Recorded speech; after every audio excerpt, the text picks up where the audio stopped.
Hello, learners. We are here with the director of the Center for Humanities and the Arts and professor in ethnic studies at the University of Colorado Boulder, Professor Jennifer Ho. Professor Ho, thank you for joining us. Hi, I've got a window open, so you might see my hair blow occasionally. Oh, that's okay. Very fresh. I like it. So we are here, as you know, putting together a Coursera for our learners, both to give them a history of uh, Asian American life and culture, and also as a way of trying to address anti-Asian hate and racism and violence, both in the wake of COVID-19 and as it has perpetuated US culture. So today we're going to talk a little bit about who you are, how you got here, um, where we sit, and where we can go. So why don't you start by telling us a little bit about yourself?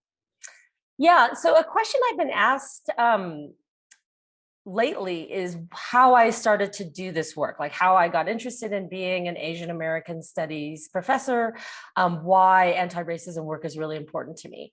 And I start with fifth grade when Mrs. Edwards I was complaining about something related to the boys and like playground equipment, right? Because little boys tend to run faster, not always, but tend to run faster than girls on the whole.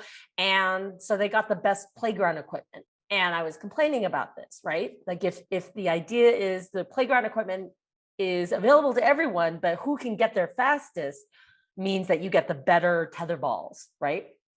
Then that means that the people who run faster always get the better equipment. And this didn't seem fair, right? It seemed like there were those of us who didn't run as fast who were then always going to not get the good playground equipment. And my fifth grade teacher just looked at me and she said, "Life's not fair, Jennifer, get used to it." And I thought that was a terrible response. I thought it was like really shocking to me as a child, like because I thought adults had all the answers and that she would like problem solve with me. And I just thought, oh, she doesn't care about this inequity that I care deeply about, which I get that other adults may not care about whether I get to play with a better tether ball, right? Or fourscore ball. And I thought, I didn't like the answer that life wasn't fair. And I think that's really stayed with me. Like whether that means that I don't like inequity when it impacts me or impacts other people, I have always been somebody, I think, who wanted life to be fair and never got used to the fact that life wasn't fair.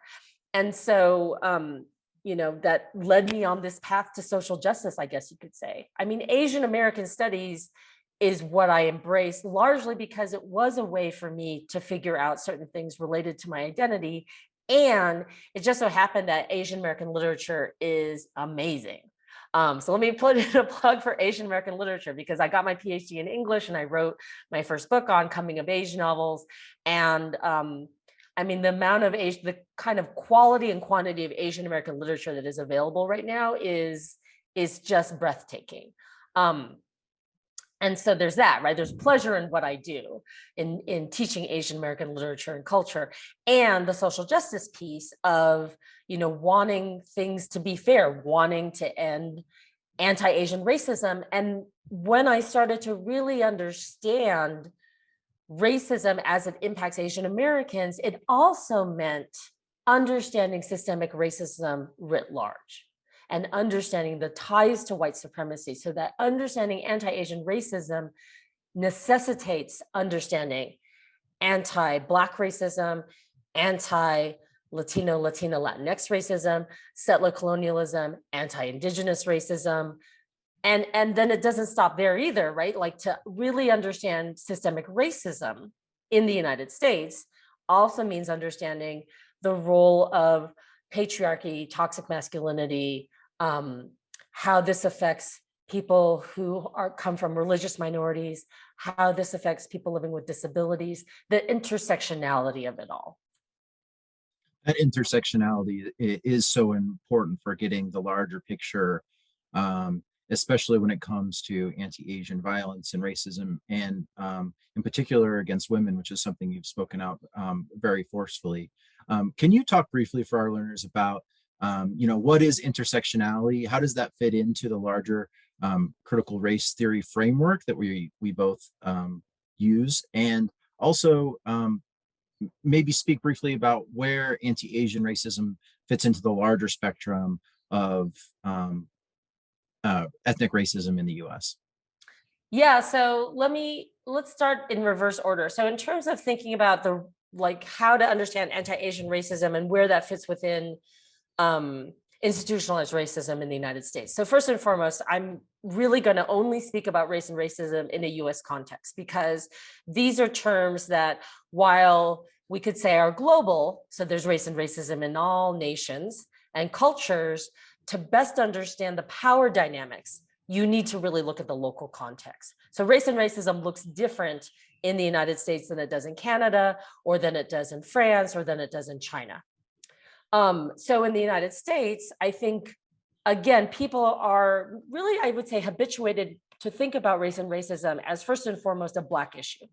So that, typically, I think when you say the word racism, people automatically jump to the transatlantic slave trade as one example, enslaved people from Africa, or the Jim Crow South, the ways in which in the US South there were, segregated bathrooms, fountains, the burning of crosses on lawns by the KKK of Black families, and all of those things are instances of anti-Black racism, absolutely, of racism in general. And I'm coming to you. We're having this conversation in the second week of May in the year 2022. There has just been a fatal shooting of Black people in Buffalo, New York, that is atrocious, that the news channels are, discussing. That is clearly, and the shooter had a manifesto and he live streamed it, and that's such a clear example of anti-Black racism, of racism, of a white shooter against a community where he intentionally went in. And so the thing to really understand, because I think we could say, well, that's an individual who perpetuated a heinous mass shooting, but it fits within this longer history of the way that Black people have been dehumanized in the United States.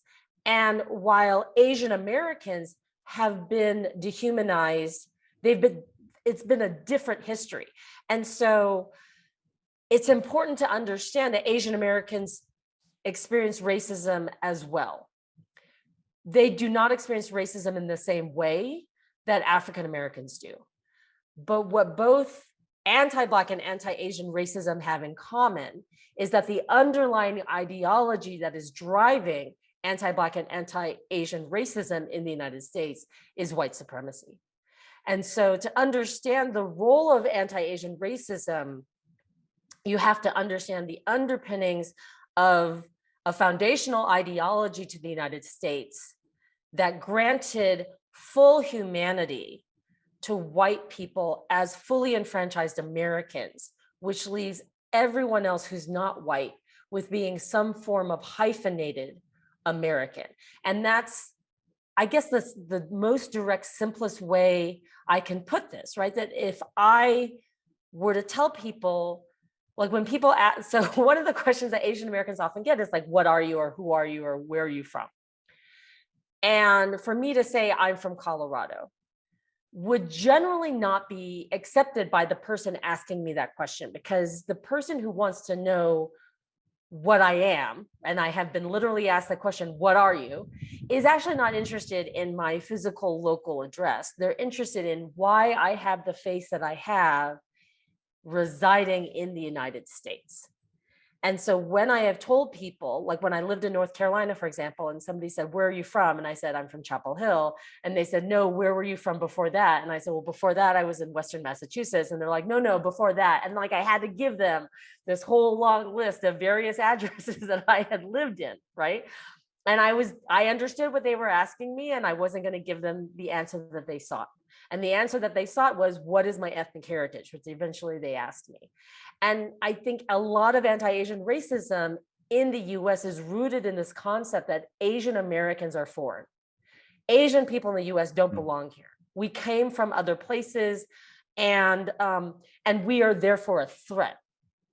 And so that's, I know I'm kind of jumping ahead in terms of COVID-19, but that's one of the things that we're seeing with the rise of anti-Asian racism is blaming Asians for COVID-19 because Asians are foreign. And there's been a very long history of associating Asians in the United States, particularly Chinese in the United States, with disease starting in the 19th century.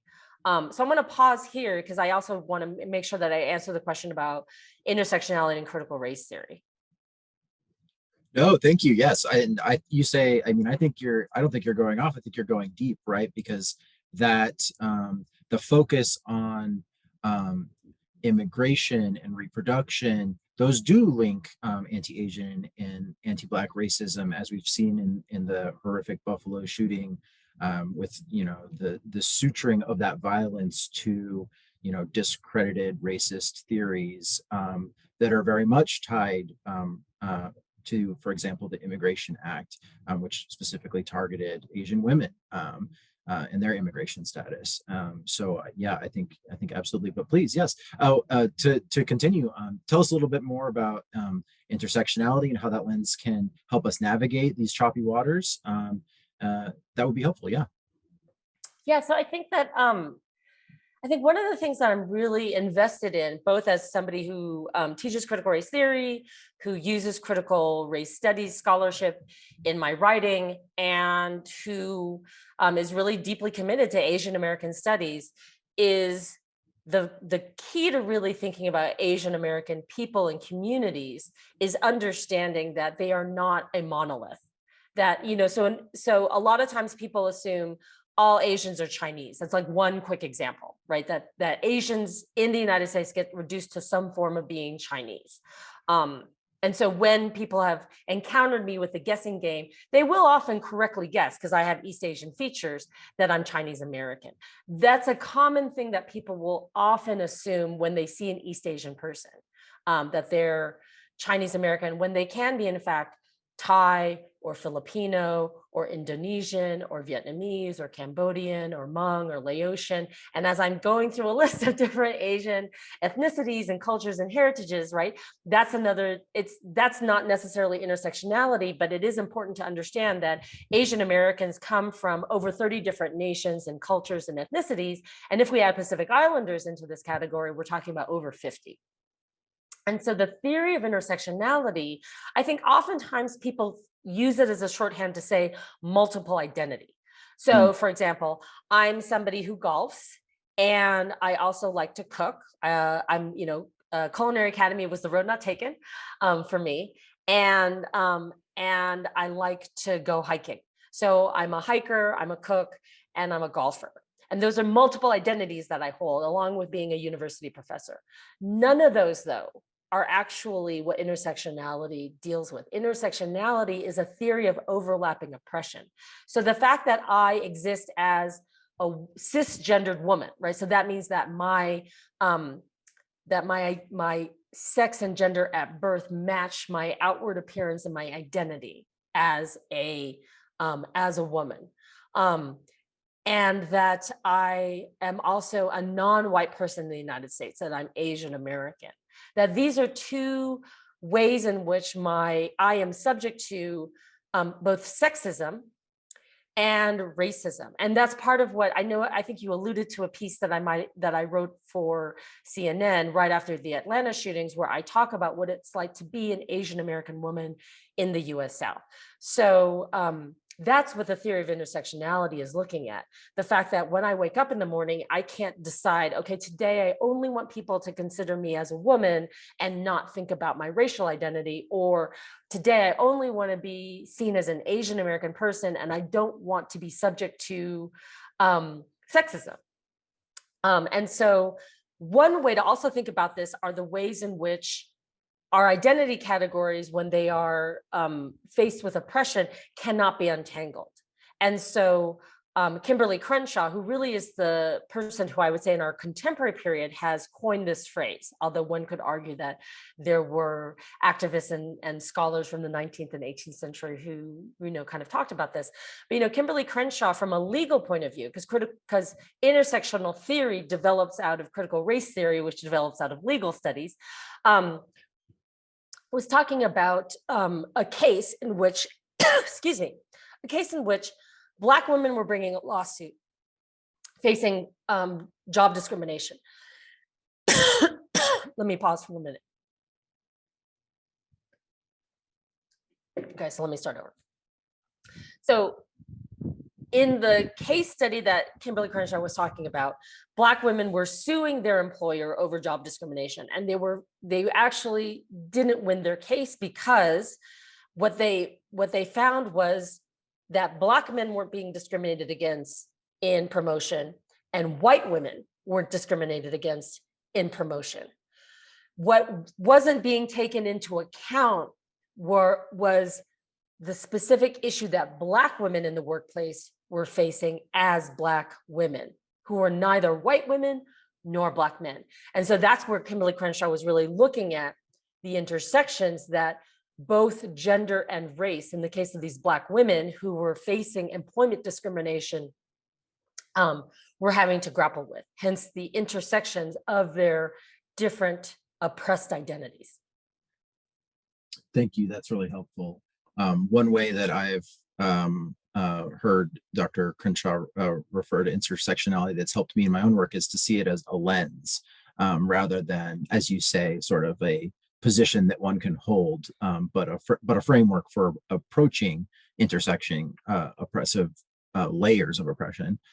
So that's always, I love the notion of a lens because I like to imagine that I can see something different through it, right? So that's always helped me. In your answer there, you talked a bit about how Asian identity is sometimes collapsed into Chinese identity. And I think this brings us to a discussion which is at the heart, I think, of this project, which is responding to the anti-Asian racism that has arisen out of COVID-19. And certainly anti-Chinese racism, anti-Chinese nationalism, xenophobia has been a major component of the discourse around COVID-19. So can you talk a bit about how that has affected you and your communities? Yeah, no, thank you for that question. So the anti-Chinese racism, which is really anti-Asian racism, because so many different Asian ethnic groups are being collapsed into the category of Chinese during COVID-19. Mm-hmm. So somehow this idea that Chinese people are to blame for COVID-19. So let's just start there. Mm-hmm. Has its roots in yellow peril rhetoric. So yellow peril is this concept that somehow people from Asia, be it China, Japan, Korea, India, that somehow all of these quote unquote yellow people are inherently genetically predisposed to treachery and represent a security threat to the United States. So a political threat, a military threat, a social and cultural threat. Which again goes into, you had alluded to the manifesto of the Buffalo shooter that goes into this idea of replacement theory, or, this anti-immigrant rhetoric that somehow non-white immigrants are coming in and taking over the United States and stealing jobs. And that was certainly the case of the Chinese laborers who came in the 19th century and the beginnings of anti-Asian racism. So again, it starts as anti-Chinese and it quickly spreads to other Asian groups, where the rhetoric in the late 19th century that preceded both the Page Act, which barred Chinese women, and then the 1882 Chinese Exclusion Act, which actually names the Chinese, right, as the group that you want to not come into the United States, is that somehow, in the case of the women, they're diseased. And there is some factual basis in that, meaning the Chinese women who were in the United States, in California specifically in the mid-19th century, a great majority, not all, but a great majority had been trafficked into the United States. So they were either bought into sexual servitude, sold into sexual servitude, kidnapped, tricked into sexual servitude. This is a narrative that goes on to this very day. A woman is told that there is a job for her in this other country that is more prosperous, and that someone will pay for her passage over to that other location. She arrives and is told that job as a domestic worker, as a factory worker, is no longer available. And so in order to pay back her passage, she needs to do this other job. And the only other job that's available is to work as a prostitute and to have sex with people for money, which she doesn't get to keep, that gets sent to, right, another party. And that's what happened to Chinese women. And sometimes they were serving up to 100 men a night.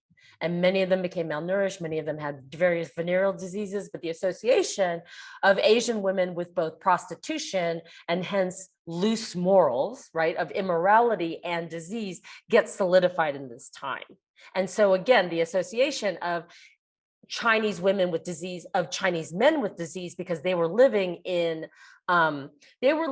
packed into tenements, into what was then called ghettos, where they didn't have access to clean water a lot of times, where they didn't have access to healthy foods.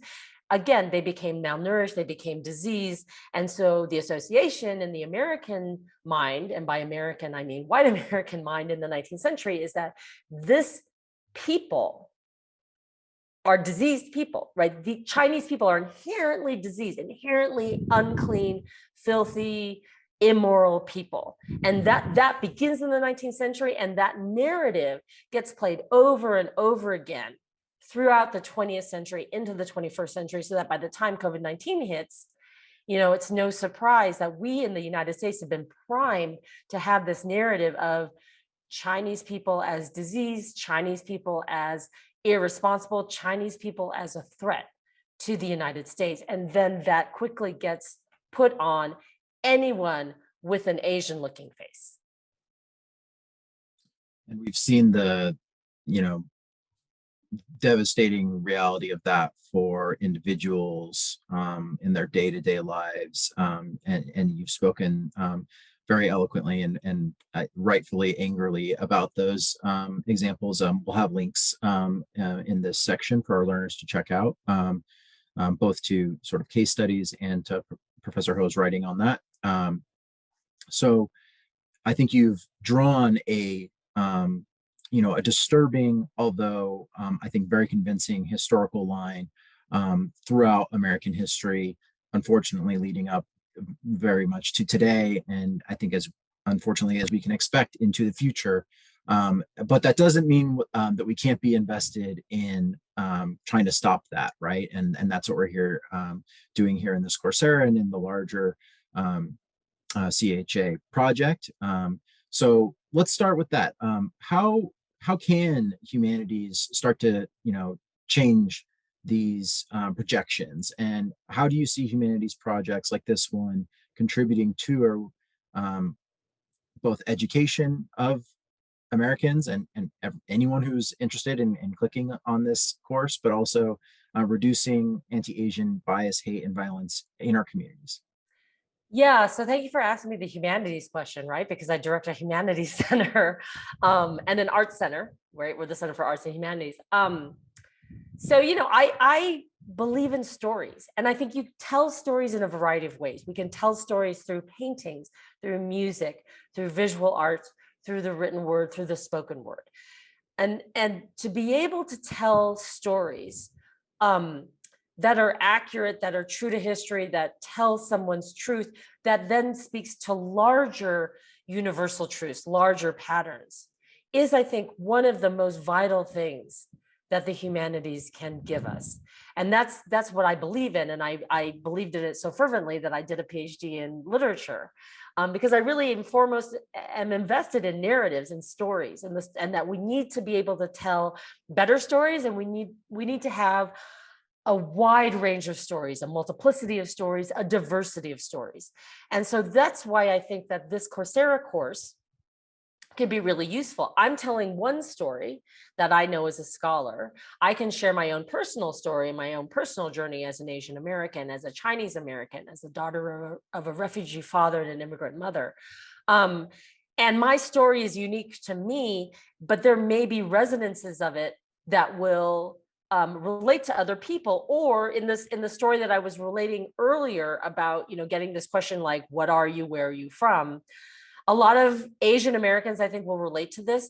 There may be others who aren't Asian American who've actually asked that question, who may then pause and say, oh, I didn't realize when I was asking that question that this was coming across a certain way, And so I think that the role of the humanities in educating, in sharing stories, in helping to humanize people, because I think racism as a system, as an institution, is inherently dehumanizing. And so one of the antidotes to that is to humanize people through hearing stories and telling stories and sharing stories. I do want to say one thing that I think is really important is that, which is, it is really important that we understand racism as institutional and systemic. So that even though I'm advocating for individual actions of people to embrace anti-racism, it has to be understood within the larger context of these greater systems. So what we need is social change, right? We need to change society, change culture, so that we can produce pressure on our government systems, on our political systems, on our social systems, to actually enact meaningful change. Think that drawing that distinction between interpersonal racism and systemic or institutional racism is so important, and it really helps to give direction to some folks who may be thinking, right now, well, I am not a racist. I don't participate in any interpersonal racism myself, so I must not be participating in any of these larger structures. When that simply isn't the case, and it can as Kimberly Crenshaw might say, give us a new lens to see where we sit along these intersectional lines, and some places to go, right? Some new paths to trod that aren't along those same structural, highways that might lead us down the same paths we've been going on for the last 175 years. So along that line, what are some of the concrete steps that our learners can take to address anti-Asian racism, but racism and hate broadly in their communities? Yeah, so for me, I think what's really critical is to understand that these are not identity categories. So in other words, I'm somebody who identifies as Asian American. I can be somebody who spreads anti-Asian racism. So my identity as an Asian American woman does not prevent me from racist acts against other Asian people. And that can be either other Chinese Americans, or it could be against other Asian American groups like South Asians, Southeast Asians, Pacific Islanders. And I think that's really a key thing to understand, because when I do workshops, a lot of times white people will say to me like, well, am I allowed to be anti-racist? And I said, and then I really try and emphasize, anti-racism is a practice, it's a value, it's a set of behaviors. Although it is different than not being racist, right? So not being racist is being a decent human being, right? Not using racist language, not deliberately discriminating against anyone, right? Then you are being a good and decent human being. But that is different than being than taking anti-racist action. So taking anti-racist action would be if you and I were in the same room, and somebody started to ask me questions like, how did you get to speak such good English? For you as a bystander, right, as an active bystander, to intervene somehow, either by engaging that person so I don't have to answer, right, by saying like, oh, do you want to ask me how I got to speak really good English? Because I'd be happy to tell you. So you're right. So that would like what an amazing thing, right? If we were in the room and somebody asked me like, how did you get to speak such good English? For me not to have to answer or explain like why that's an act of racial microaggression, and for you not to necessarily, get mad, in defense of me, but to say like, oh wait, I'd love to tell you how I got to speak good English, as a deflection, which is one of the things that Right to Be, which is one of the partners as part of this grant that the CHA received, tries to emphasize, right? That in being a good bystander and intervening, it doesn't necessarily mean that you, Max, would then, take it upon yourself to correct the racist microaggression, but it would be to let me know that you are hearing and seeing what's going on, and that you're trying to intervene, right, in a way that could be that lessen the burden on me, and also potentially help that person understand why is it that they're asking me how I got to speak such good English and not ask you why you speak. So I don't know if you get the question like how, why are you, why don't you have an accent? I get the question a lot, like, why don't I have an accent? And I say, I actually do have an accent. I have an American accent. I just don't have a Chinese accent, which is maybe what you're trying to ask me, right? So, so I think that's one thing, and really just educating yourself. I mean, the fact that people are tuning in and listening to our conversation and doing the Coursera course means you want to be somebody who's learning about who Asian Americans are. And that's really the first step to understand really just the wide range of experiences that Asian Americans have in the United States, and um, the kinds of micro and macroaggressions that Asian Americans face, and then being able to do something about it, I think is really key. So whether that means not at like, we all have curiosity about people. And so I get that people are curious about me because somehow asking me like where I'm from or wanting to know more about my family's immigration history seems like that's engaging me in a way that would be satisfying to someone's curiosity. And also maybe they would think that I would really like that. And the thing is, some Asian Americans do really like that. Some Asian American people would really love to engage in these kinds of conversations. And I think that can be asked, right? That, in other words, if someone was curious about my ethnic heritage, they could say, I'm curious about your ethnic heritage and I'd love to have a conversation. Are you open to that? And that gives me the opportunity to either say yes or no. One thing I've heard you say before is that anti-racism is like a muscle, and so you have to flex it and exercise it. And that's something I think about myself as I was going through the right to be training, and thinking about flexing my muscles and when to use your muscles and when not to use your muscles.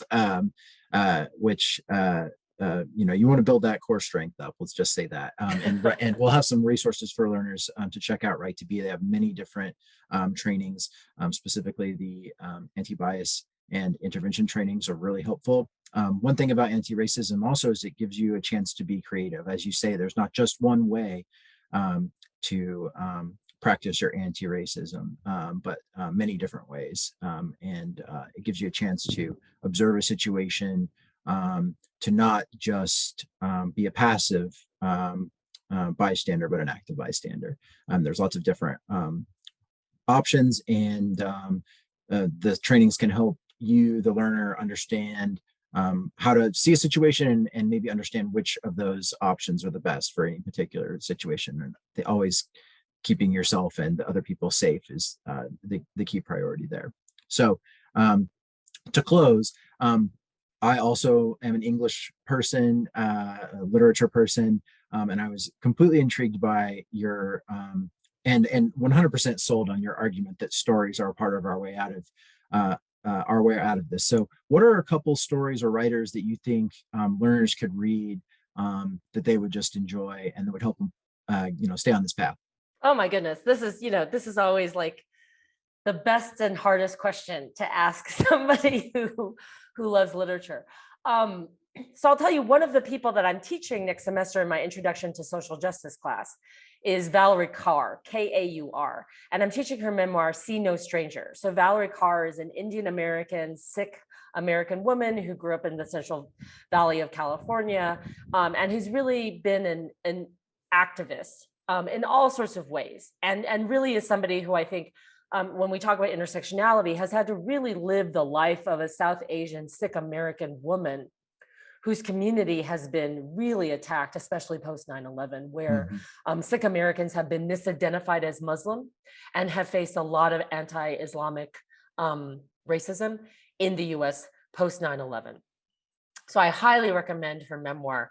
Another collection of essays that I just finished teaching this past semester, by a dear friend of mine, Sejal Shah, SCSHAH, is This Is One Way to Dance. And it's a lovely collection of essays about what it's like, what it has been like for her as a South Asian American woman growing up in the United States. I also think that Chanel Miller's Know My Name should be required reading for anyone working in an educational setting in the United States. She's a mixed race Chinese American woman. She was the Emily Doe who was attacked by Brock Turner and sexually assaulted by him, the Stanford swimmer. And it is heart-wrenching and painful and an utterly beautiful memoir of her experiences. And then the last person I want to really plug is Ruth Ozeki. Ozeki. There is nothing Ruth Ozeki has written that I would not 100% recommend. She is one of my favorite writers. She's brilliant. She makes your mind hurt, but really funny and entertaining. And I just can't say enough about Ruth. I have her book actually waiting. This is my summer treat. Like, her latest book is on my bookshelf, and I am waiting until I can get through some deadlines to dive into her book. Oh, that's a good carrot to run towards. I also have a growing stack of books on my bedside table that I am trying to entice myself further and further into my work with. So, Professor Jennifer Ho, thank you so much for the interview, and thank you so much for your leadership on this project.